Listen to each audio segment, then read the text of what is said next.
Të dashur teleshikues, mirë se takohemi sërish në një intervistë radhës, ku këtë herë kemi të ftuar një doktor nga Tirana. Pra, unë do e prezentoj si fillim para se t'ja japim edhe fjalën. Atëherë, doktor Arsen Seferi është një neurokirurg i njohur shqiptar, me një karrierë të spikatur në fushën e neurokirurgjisë. Ai ka përfunduar studimet në degën e neurokirurgjisë në Universitetin Sapienza në Rom, ku ka ndjekur programin e specializimit në Spitalin Polikliniko Umberto I. Aktualisht, doktor Seferi ushtron në profesionin e tij në shërbimin neurokirurgjisë në qendrën spitalore, pra në Universitetin Nën Tereza në Tiranë. Në vitin 2023, ai udhëhoqi një ekip mjekësor që realizoi me sukses një ndërhyrje të rrallë për heqjen e tumorit në tru në një zonë delikate, duke demonstruar nivele të lartë të profesionalizmit dhe ekspertize. Gjithashtu ka ndjekur kursin për kirurgjinë e epilepsisë në qendrën e kirurgjisë dhe epilepsisë në Spitalin Niguarda të Milanos. Atëherë, ne me doktorin do të flasim për pjesën e profesionit të tij, duke lidhur patjetër me fillimet e tij dhe tashmë dhe evolimit të mjekësisë. Si fillim, doktor, të falenderoj që ju përgjigje ftesës tonë pozitivisht, dhe të kemi kështu në video call së bashku. Përshëndetje. Faleminderit, është kënaqësi për mua të marr pjesë në televizorin tuaj. Tu përgjigjem pyetjeve tuaja, shpresoj që përgjigjet e mia të jenë të dobishme, qoftë për kulturën e përgjithshme, por qoftë edhe për të frymëzimin e të rive që të zgjedhin ose të jenë ose të kenë informacion të mjaftueshëm për të zgjedhur dhe rrugën e vështirë të mjekësisë, të cila neve na intereson shumë, që të mbledhim rreth vetes të ri, të devotshëm, të përkushtuar, ashtu siç e kërkon mjekësia. Po, dhe si fillim do të pyes edhe për jetën tuaj, pra për pos profesionit që për shumë profesionistë të lartë, kjo pjesë ka dhe një çmim që paguat për suksesin dhe për kushtimin. Si e shihni këtë në kontekstin tuaj dhe ka ndonjë moment kur jeni ndjerë se keni sakrifikuar diçka të rëndësishme për karrierën tuaj gjatë gjithë këtyre viteve? Mbas kaq shumë vitesh që ushtroj profesionin e mjekut, dua të them që profesioni i mjekut është në vetvete është një kënaqësi, por është edhe një jetë plot sakrifica. Është një jetë plot sakrifica sepse oraret të cilat ose koha në të cilën mjeku shpenzon në spital pranë të smurëve është e pallogaritshme paraprakisht. Ai është në funksion të urgjencave, është në funksion të gjendjes së smurëve që ka për të vizituar, në funksion të gjendjes së smurëve që ka operuar, në funksion të kohës së gjatur që merr interventi kirurgjikal, gjithashtu është edhe në funksion të informimit dhe updateimit për të kryer një punë sa më konform protokolleve dhe të cilat përmirësohen në vazhdimsi. Po, dhe si shekufiti ndërmjet jetës profesionale dhe asaj personale në kontekstin e një karriere shumë të angazhuar? Primare është jeta profesionale.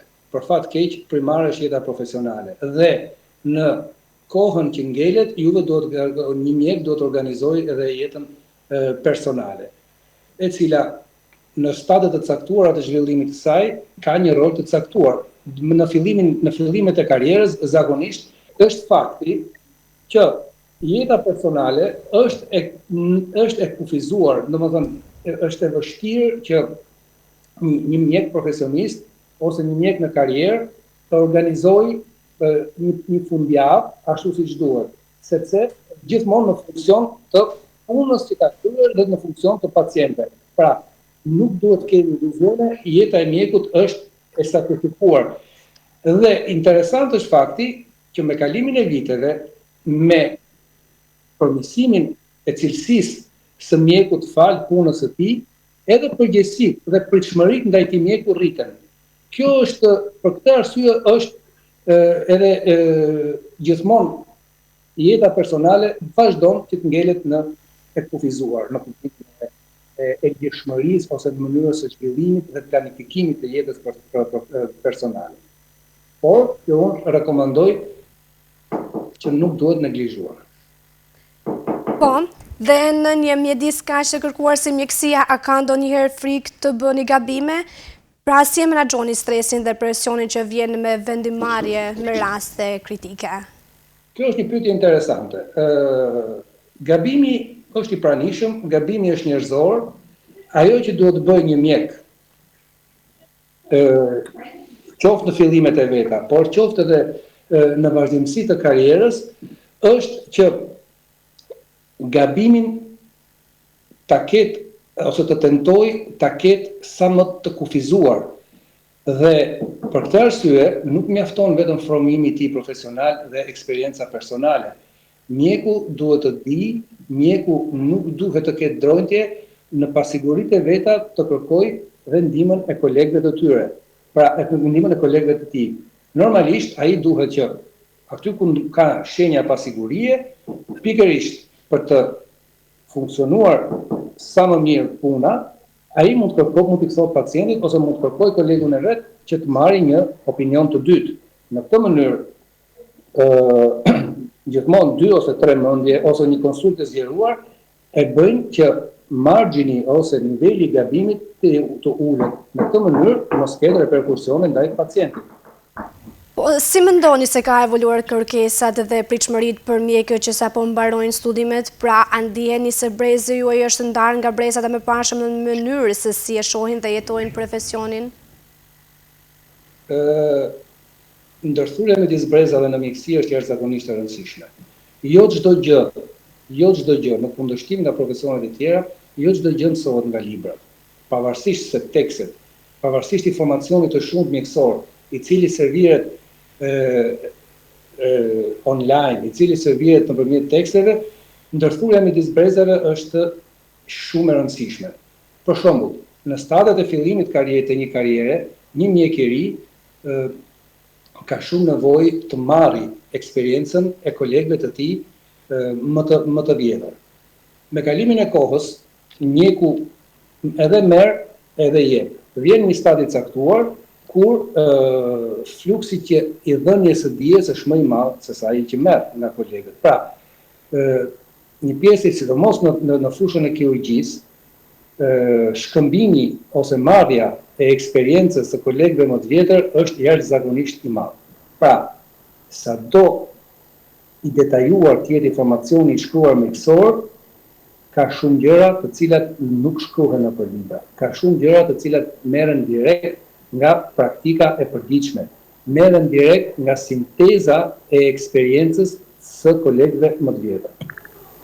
Dhe kur hymë deri këtu, tani do ju pyes edhe për sa i përket edhe për profesionin tuaj.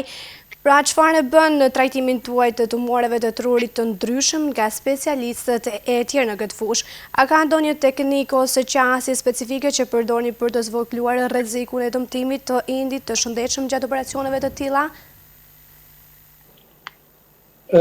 Natyrisht, neurokirurgët, të cilët janë të formuar mirë dhe kanë eksperiencë kirurgjikale, ndeshen për ditë me trajtimin me tumoret e trurit. Tumoret e trurit kanë një shumëllëshmëri, e cila varet qoftë nga origjina e tumorit, varet nga vendosja anatomike e tumorit, varet nga mosha, varet nga gjendja e përgjithshme dhe neurologjike e tumorit. Pra,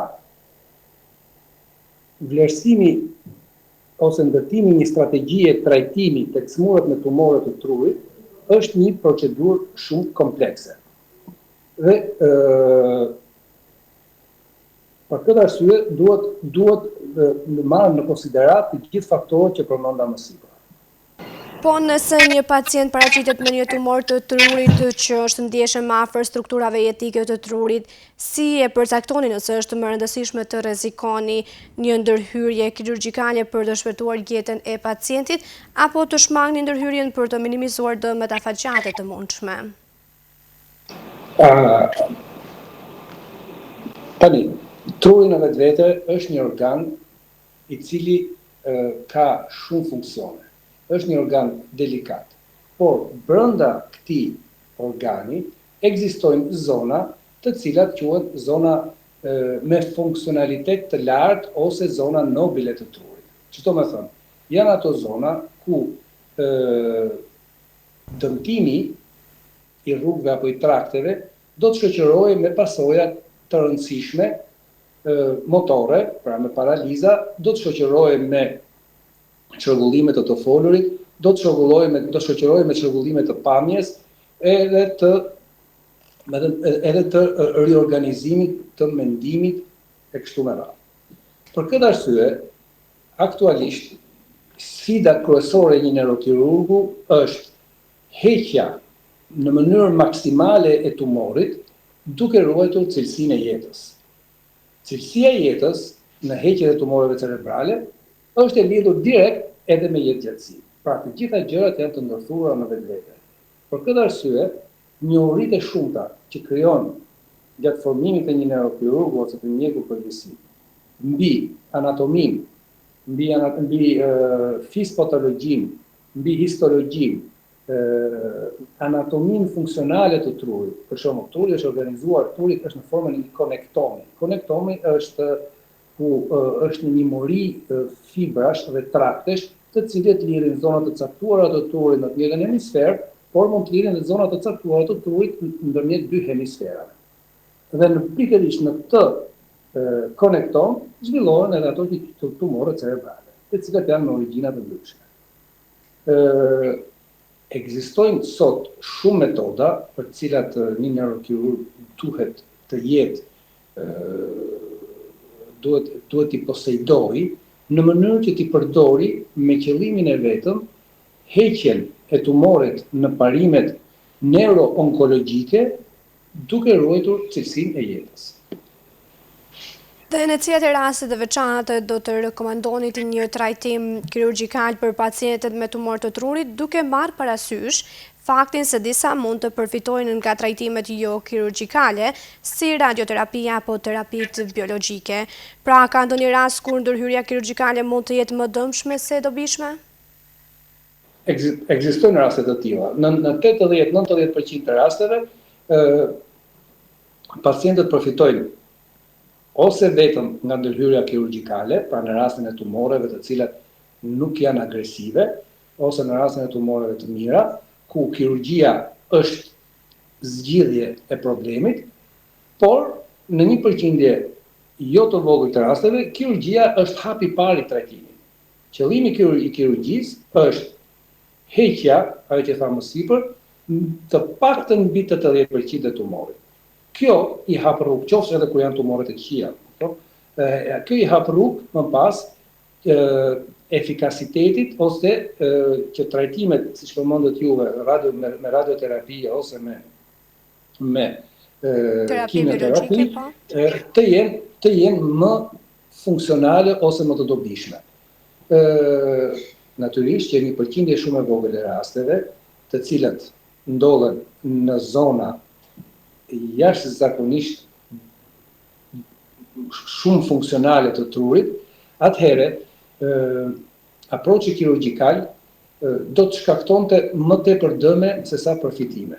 Në tilla raste bëhet një biopsi, në shërbimin tonë kemi mundësinë që të bëjmë biopsi stereotaktike. Pra, biopsia stereotaktike është merret materiali, shvendoset diagnoza histopatologjike dhe imunohistokimike dhe më pas i nënshtrohet automatikisht trajtimeve shtesë radiokimioterapisë. Pra, kështu bëhet vlerësimi. Natyrisht ekzaminimet preoperatore, kryesisht bazuar në rezonancën magnetike, na japin një informacion shumë të plotë dhe të detajuar në lidhje me natyrën e tumorit, sepse edhe strategjia që thamë që ndiqet për trajtimin e një tumori, veçanërisht në ato që kanë risk të lartë së mundshmërie deficitës neurologjike postoperator dhe të funksionalitetit, duhet bërë një analizë mirë preoperator. Sepse në rastin e tumor ndodhet në zonë të thellë të trurit, një zonë që trajtimi kirurgjikal nuk arrin të heqë më tepër se 80%, nuk arrin të heqë minimumi 80% e sipër.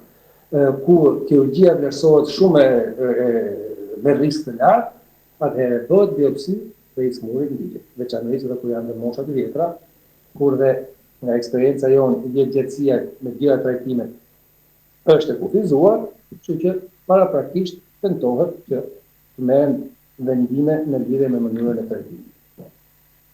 Do mos harrojmë faktin që një ndihmë e dobishme shumë e madhe sot është edhe radiokirurgjia. Për lezione relativisht të vogla dhe të thella, me të cilat kanë rrisë të lartë për ndërhyrje kirurgjikale, përdoret radiokirurgjia. Radiokirurgjia natyrisht i paraprihet shpeshherë edhe një biopsi, por zgjidh në mënyrë shumë të plotë trajtimin e një pjese të sëmurë. Dhe kur ishim tek pjesa e tumoreve të trurit, pra tek sistemi edhe tek sistemi nervor, duhet të lidhem pak kur trajtoni anomalit kongenitale të sistemit nervor, si balanconi faktorët e rrezikut dhe përfitimet e mundshme nga ndërhyrjet kirurgjikale, pra cilat janë parametrat më të rëndësishëm që ndikojnë në vendimin për ndërhyrjen nga këto rastet. Anomalitë e sistemit nervor qendror në përgjithësi nuk janë të shumta, ato tentohen të zgjidhen në moshat fëminore.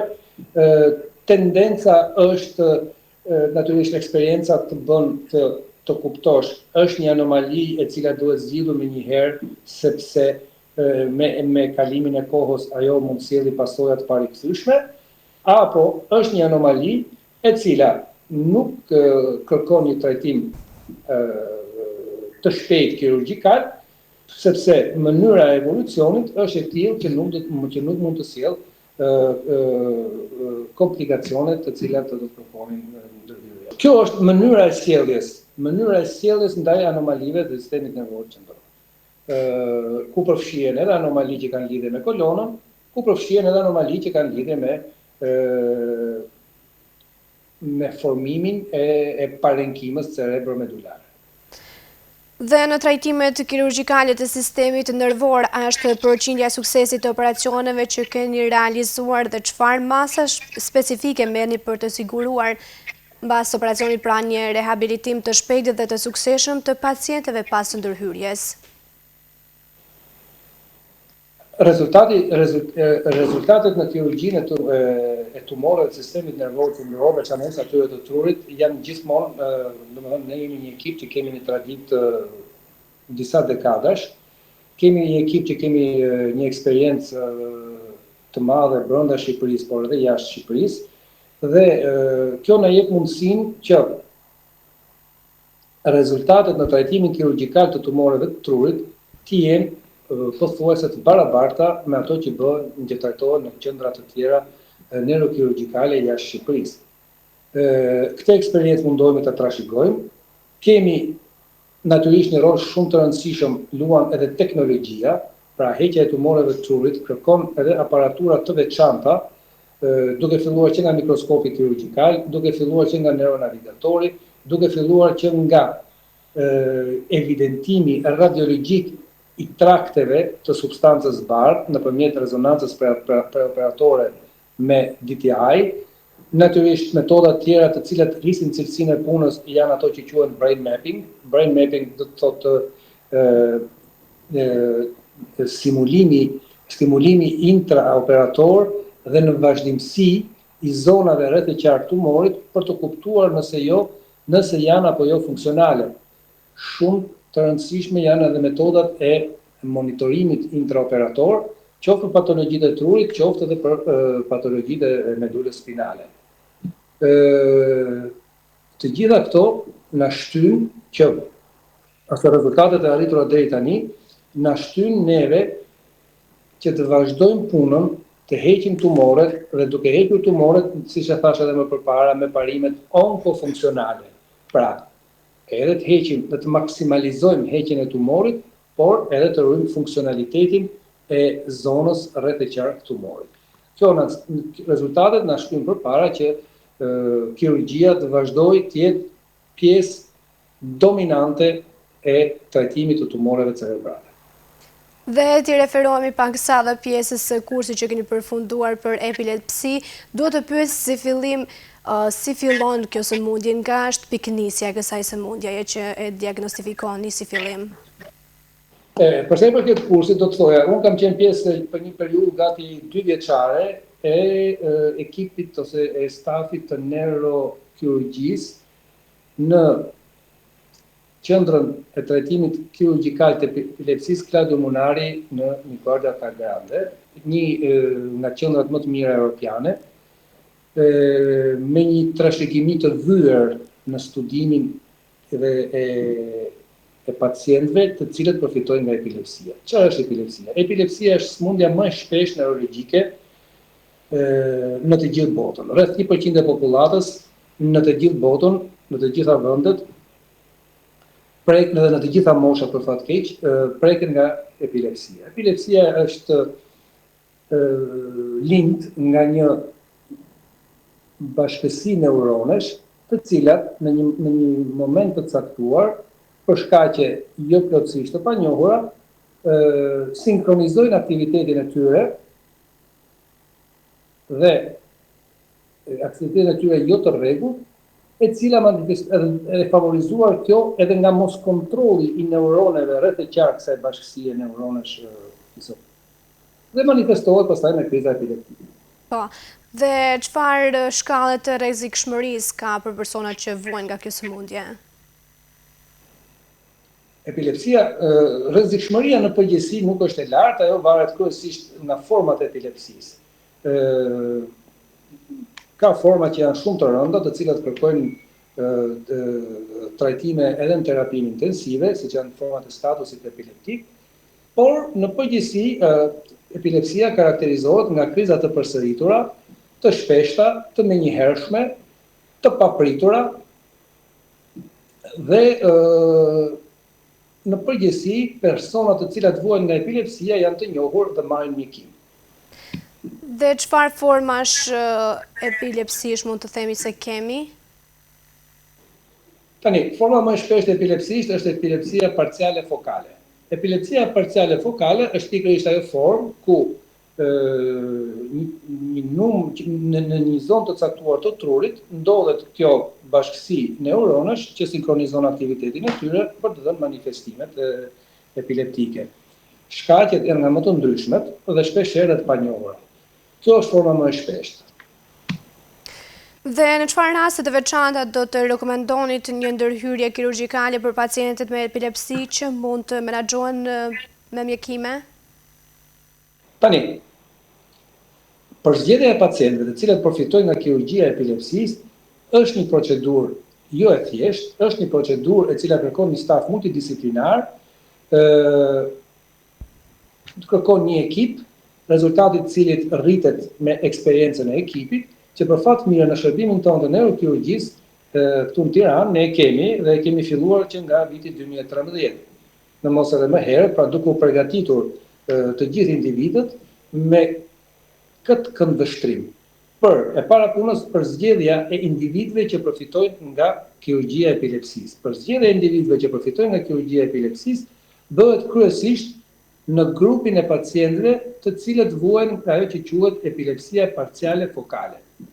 Dhe janë rreth 2/3 e pacientëve, në atë 1% në shkallë globale, por edhe në çdo vend para shumë, që vuajnë nga epilepsia parciale fokale.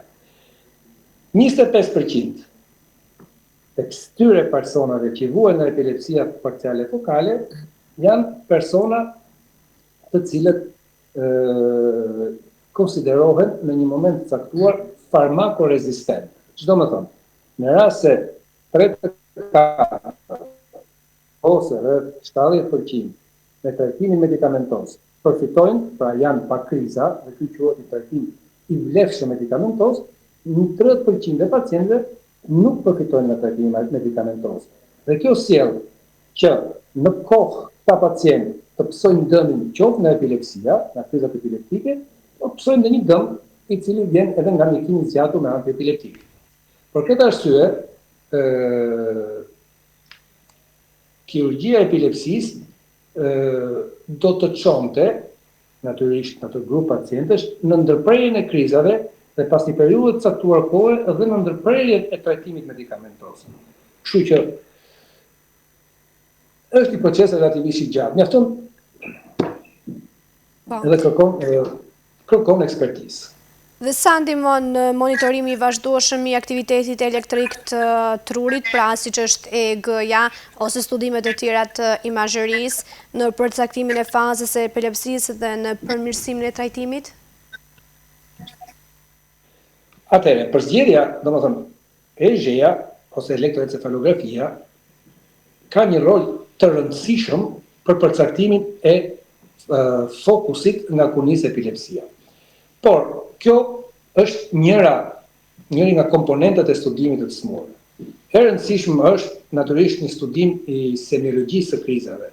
Semiologjia e krizave, ose atë që i smuri manifeston mbas një krize epileptike, ose kur them mbas, është mbas fillimit të një krize, ose që manifeston gjatë një krize epileptike, doktora të cilat merren me këtë fushë arrin të krijojnë një ide të përafërt që kjo krizë epileptike fillon nga kjo zonë e caktuar e trurit.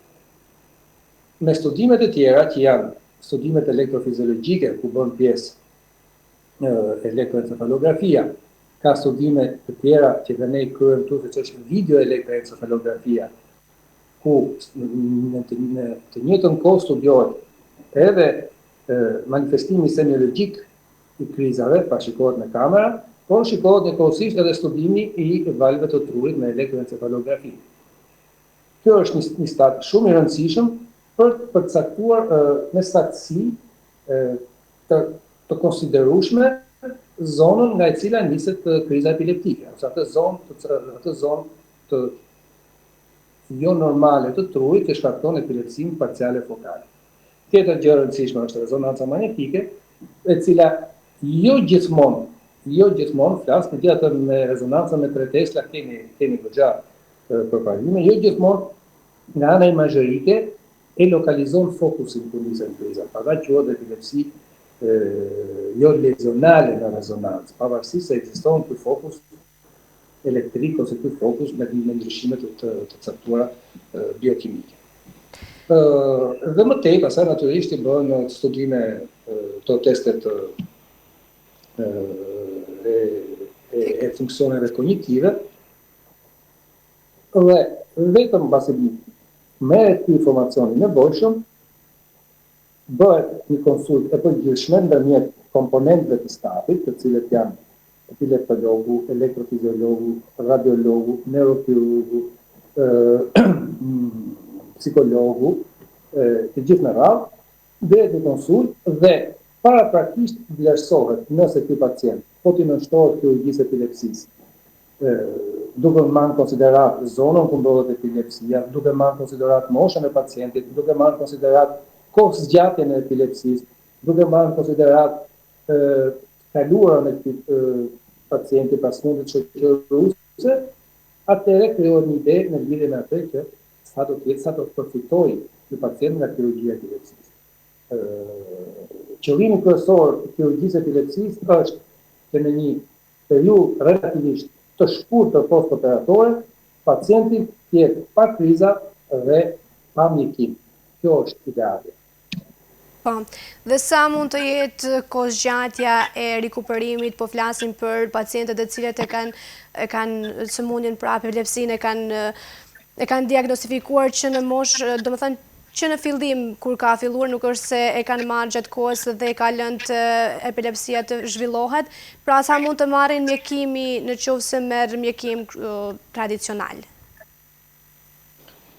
Tani, do të themi këtë që epilepsia sot është një sëmundje e njohur, është një sëmundje e mirë studiuar, është një sëmundje e cila veçanërisht nga mjekët neurolog që kanë kontaktin e parë me një sëmundje të tillë, nuk është më një risi. Ata din ta mjekojnë, din ta diagnostikojnë, din ta kuptojnë, domethënë sëmundjen.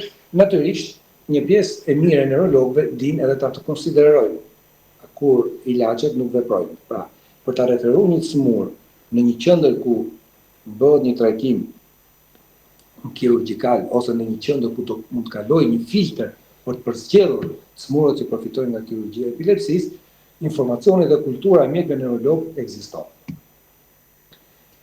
Shumë e rëndësishme, gjithashtu ata dinë ta kuptojnë kur kjo epilepsi nuk përgjigjet më ndaj mjekimeve. Dhe këtu fillon momenti. Kur një epilepsi bëhet rezistente ndaj mjekimit, atëherë kjo epilepsi tërheq vëmendjen për tu konsultuar nëse mund përfitoj apo jo nga kirurgjia. I rëndësishëm është fakti që qoftë për përfitimin e që pyetja juaj, domethënë sa është periudha e rikuperimit. Periudha e rikuperimit post-operator është ose rikuperimi do të thotë ajo që thamë më sipër, qëllimi përfundimtar. Qëllimi përfundimtar është të jetë pa mjekim, dhe qëllimi tjetër është domethënë edhe kryesore të jetë pa kriza dhe pa mjekim. Kjo është ideale. Ka raste që një pjesë janë pa kriza dhe me mjekim, edhe kjo është një sukses. Kjo varet shumë, atë që të thoja, varet shumë nga kozgjatja e epilepsisë përpara se të konsiderohet epilepsi farmakorezistente. Gjithmonë më tepër sot tentohet që pacientët të cilët përfitojnë nga kirurgjia e epilepsisë të mos kenë kohë të gjatë trajtimi medikamentoz dhe kriza para operacionit.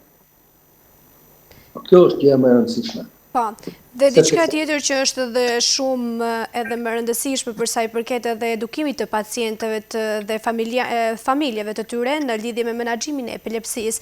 Pra, si e përcaktoni dhe mbani një plan trajtimi afaqat që përfshin këshillimin dhe mbështetjen psikologjike për ato që vuajnë nga epilepsia. Tani, epilepsia, me thonë vërtetën, epilepsia është një problem i cili është një problem social. Përveç se është edhe një smundje e cila ka një kosto. Ka një kosto direkte për familjen, ka edhe një kosto për shoqërinë, veçanërisht tek fëmijët, sepse fëmijët kërkojnë pastaj që të asistohen nga prindit. Për këtë arsye prindit do të lejnë punën, shpesh herë të trajtohen me ndihmë sociale, etj. Përveç kostos që ka, për shembull, kosto janë vizitat, flasim gjithmonë për shoqërinë, vizitat, janë trajtimet medikamentoze, janë ekzaminimet e ndryshme që bëhen her pas here me rezonanca, janë elektroencefalografi për të pasur si përgjigje të elektrofiziologjia ndaj trajtimit medikamentos. Të gjitha ato janë kosto. Përveç, domethënë,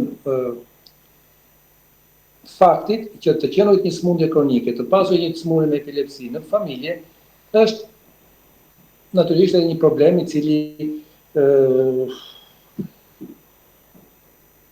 është i vështirë. Edukimi. Smurët me epilepsi natyrisht janë smurë të cilët duhen observuar. Pra, nuk duhet të jenë, domethënë në përgjithësi kërkojnë që të kenë persona të cilët i të observojnë, sepse në rastin e krizës epileptike të duhet marrën disa masa që kjo krizë epileptike të kalojë dhe mos ketë konsekuenca të tjera të dëmshme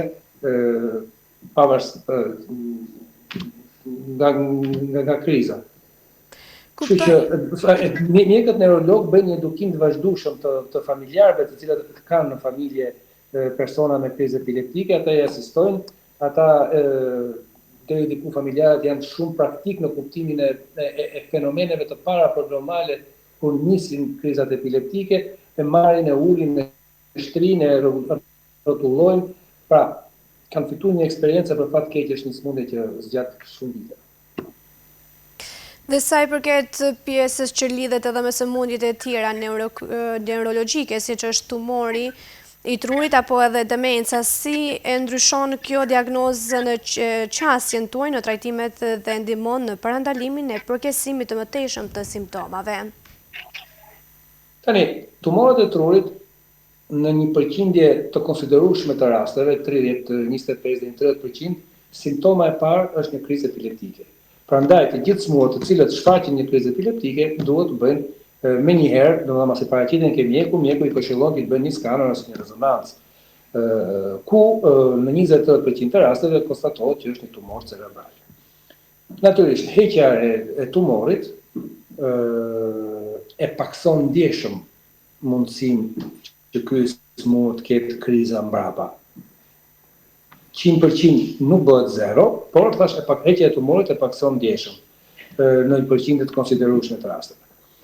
Për sa i përket demencave, demencat bëjnë pjesë në smundjet degenerative, bashkë me epilepsitë në këto moshash, shumë të rëndësishme janë edhe epilepsitë vaskulare, që shfaqen kryesisht në moshat e treta, që kanë origjinë tjetër. Pra, një njeri që ka qenë shëndosh e mirë gjithë jetën, një njeri që ka kryer aktivitet, në një moment caktuar, në një moshë relativisht të avancuar, mund të shfaqet një krizë epileptike, e cila nuk është problematike, sepse edhe kjo ka trajtimin e duhur medikamentos. Edhe në përgjithësi, trajtimi medikamentos në demencat ose në epilepsitë vaskulare të moshave të treta